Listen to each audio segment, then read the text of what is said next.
Por el Parlasur, para el Parlasur, perdón, un representante de cada provincia para el mismo lugar. En esta segunda parte del Parlasur vale la pena aclarar porque hay mucha gente que todavía no sabe porque desconoce, es nuevo, pero es para ser representante de la Argentina en el Mercosur y sobre todo los representantes de las provincias, son diputados de las provincias que integran el Parlasur, o sea, el Parlamento del Mercosur. El Mercosur ha tenido en los últimos años digamos, un atraso relativo más que un avance, porque originalmente, fue una idea y en la época de Alfonsín, de conformar un mercado común que se concretó en la época del presidente de Menem, en donde un área importante de Sudamérica constituía un bloque de países, la Unión Europea, a los efectos de contrarrestar la tendencia mundial que consiste en armar bloques para autoprotegerse, digamos. Pero dentro del área común, en este caso el Mercosur, permite el libre tránsito de mercaderías, de servicios, de personas, que es lo que requiere la economía, el libre intercambio, por supuesto siempre con la intervención de los estados. A mí me tocó, dado lo que mencionaste anteriormente, conducir en la época tanto del Mercosur, de la formación del Mercosur, como de la formación de la Organización Mundial del Comercio, que rige el comercio mundial, conformar y conducir los equipos técnicos vinculados a la producción, en este caso agropecuaria, en los años 90, se llamaba Subgrupo 8 del Mercosur, donde cada país tenía que presentar su capacidad competitiva, su capacidad de competencia y competitiva, que son dos cosas distintas, y los sectores sensibles. Los sectores sensibles quiere decir que cuando se abren las fronteras entre Argentina y Brasil, es un sector sensible. Por ejemplo, la Argentina ha tenido y tiene todavía en forma transitoria como sector sensible al sector azucarero.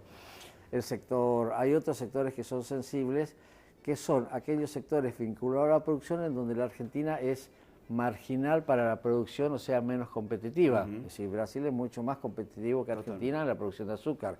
Ecuador es mucho más competitivo en la producción de bananas que el norte nuestro, salteño o formoseño.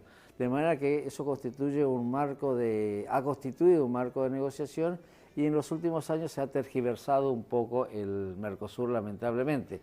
Ahora tenemos nuevamente la oportunidad de enviar representantes para fortalecer ese bloque a los efectos de tener dos cosas en común.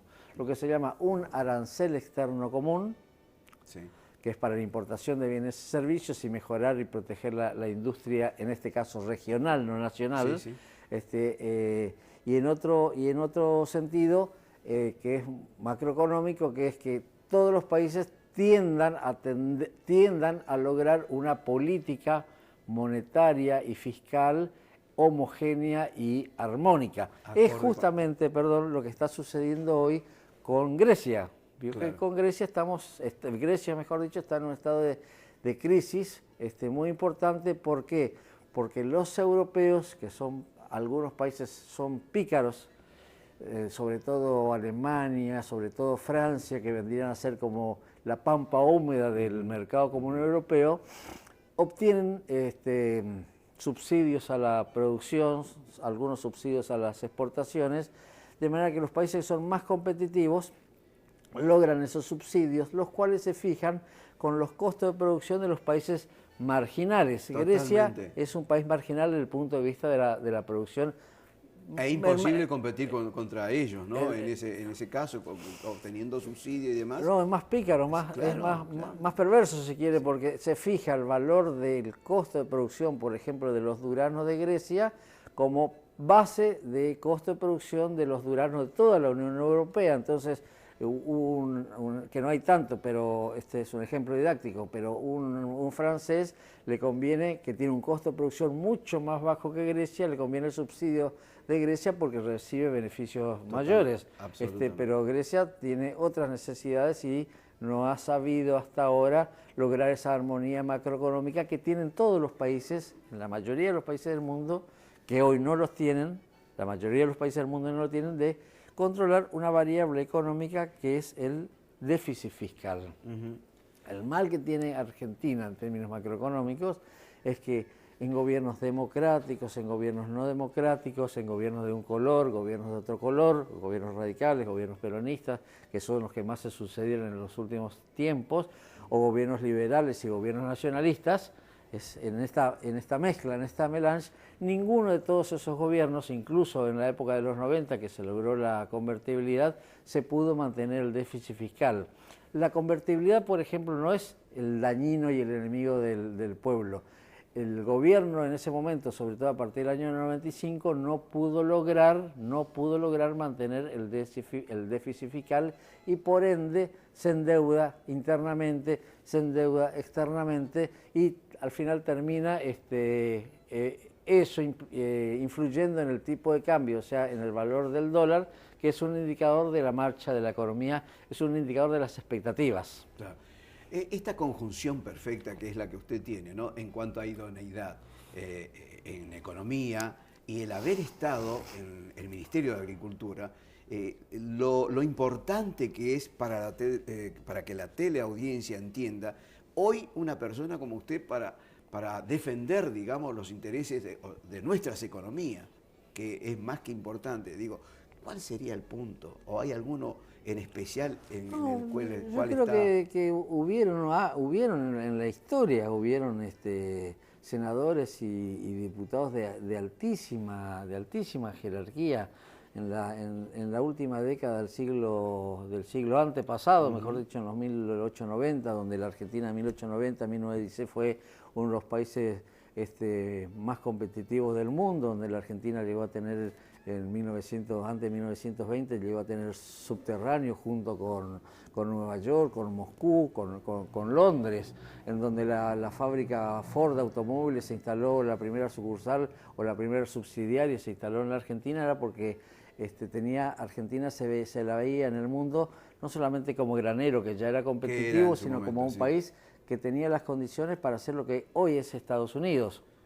O, si se quiere un poquito menos, lo que hoy es Canadá, lo que hoy es Australia, que son países que crecieron armónicamente y nosotros, sin embargo, nos hemos quedado en el tiempo. Estando en este presente, digo, bastante revoltoso y mirando hacia el futuro, ¿qué es lo que más le conviene hoy a nuestro país y puntualmente a nuestra provincia, ¿no?, a nuestras economías? Bueno, hay dos cuestiones que acá también tenemos que diferenciar, en el sentido de que hay cuestiones sobre todo económicas o sociales, que no dependen de la provincia, que las provincias cuando en la organización nacional delegaron a la nación, al Estado nacional, que son las políticas, justamente la conducción de las políticas macroeconómicas o algunas grandes políticas de tipo social.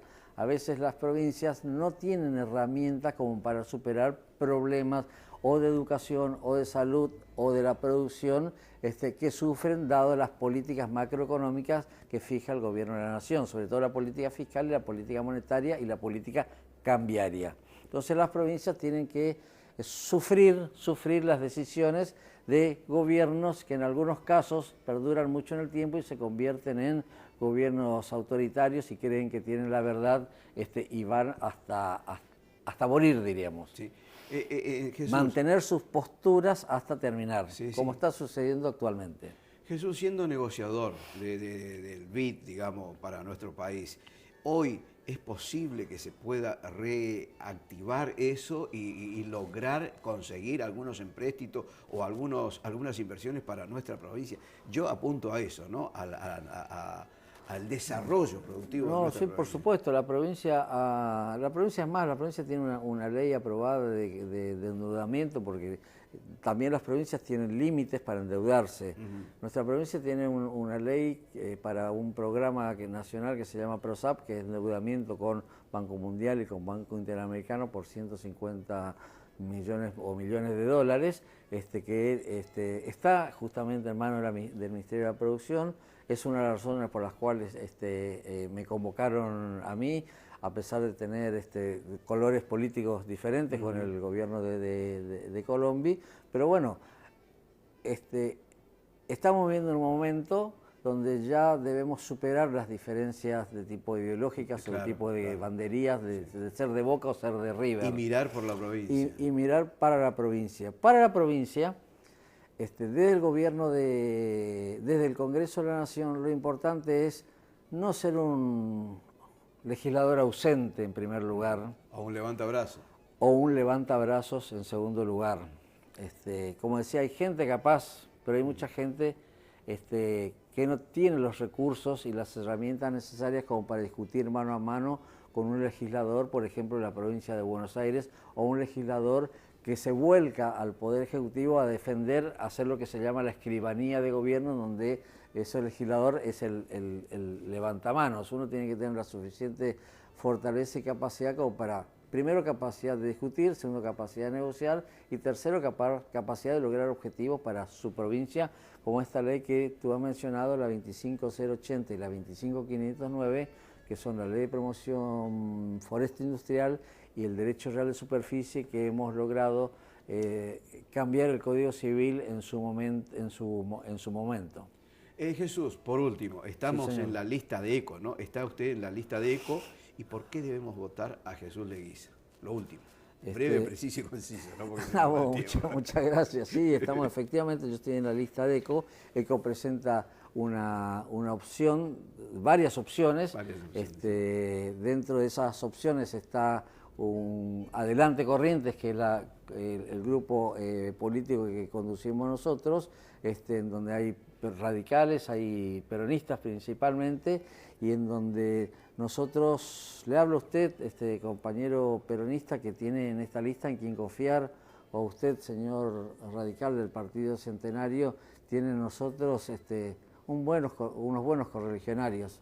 Pero también me gustaría dirigirme, si me permite, a la gente independiente, que junta tantos votos de la gente.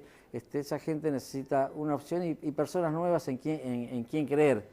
Y yo acá en Corrientes, si bien soy nacido, mi sobrenombre es Pochi en guaraní, aunque todo el mundo me dice Pochi, yo soy nacido, Pochi criado, quiere decir, estudiado. ¿no? Pochi quiere decir está enojado. Enojoso, exactamente. Enojoso, sí, está enojado. Es un sobrenombre que me puso mi abuela, por alguna razón habrá sido. Y ahora estoy nuevamente en Corrientes por circunstancias de la vida, por un lado, y porque es mi decisión quedarme en Corrientes para defender los intereses de la provincia, porque con la madurez y la experiencia uno ha aprendido muchas cosas y es momento de volver, porque yo acá hice la escuela pública primaria, la escuela pública secundaria, la universidad pública. La provincia en su momento me ha ayudado para estudiar afuera de la provincia, de manera que uno toma y ahora tiene que devolver. Jesús, gracias por haberse acercado y gracias por estos minutos, y seguramente vamos a seguir hablando de estos temas que tienen que ver con la producción misma de nuestra provincia, ¿no? Exactamente, me tomo un atrevimiento. Sí. Recién yo vi un aviso del plan Aguas. Acá a la provincia le falta electrificación rural como el plan Agua, le falta caminos rurales como el plan Agua, que son agua, provisión de agua, provisión de energía eléctrica y posibilidad de transitar con la producción, los caminos necesarios para el crecimiento de la provincia, el bienestar de la población y sobre todo salir del estado de pobreza de sectores amplios de la población. Gracias, Jesús.